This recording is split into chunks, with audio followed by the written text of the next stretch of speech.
I am Patty Canestra Heenan, and I'm 64 years old, and I don't feel like it at all. When I was graduating from high school, my father died, and I really wanted to go to college very, very badly, and he wanted me to go. But with his sudden death in April of my senior year, all that pretty much went away.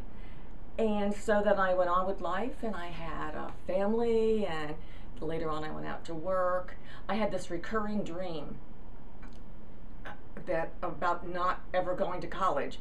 In my dreams, I was always dreaming about the fact that I never got to go to college. And then finally, because life was settling down, I still work full time, but I thought, instead of having dreams about it all the time, why don't I just do it? I got an email through Nova about UVA was offering courses so that people that went to Nova could get a bachelor's degree through UVA, which I couldn't believe that opportunity was there. The reason why I did it was my own self-satisfaction. I'm not going to make any more money, because by the time I'm now graduating next month, I'll have my degree. I'm 64. I'm not going to change careers. In fact, I'm going to go to graduate school. I never felt in Nova or in UVA, BIS, I never felt, oh gosh, I'm old compared to these other people, even though there's huge age difference many, many times. But everybody was just there to learn and to get their work done. Nobody was worrying about how old or what gender or what anything anybody else was. In fact, some of my good friends are only 30, much younger than my youngest son, who's 39. But I mean, age just really, it's not an issue, it disappears.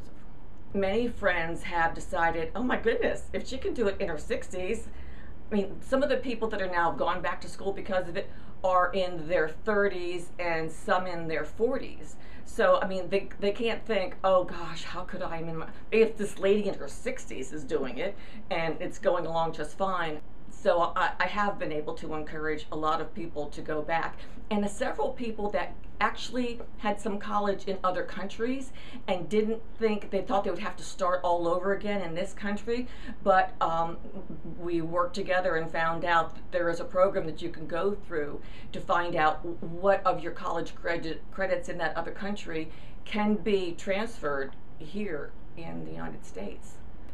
Through my life, I would say that I have found that I didn't know enough the good things that were going to happen to me to have even in the past fantasized that this would happen. I mean, better things have happened to me than I ever could have dreamed of. So don't ever put anything out of your mind that it can't happen, because all you have to do is start making the first steps and tell somebody about it. My husband has been fantastic about encouraging me and seeing me there. So, and that makes all the difference in the world, to have somebody in your family on your side and telling you, you can do it. Okay, go write that paper. You really need to write that paper, so get upstairs and write that paper. I mean, that is really wonderful to have somebody that's supportive.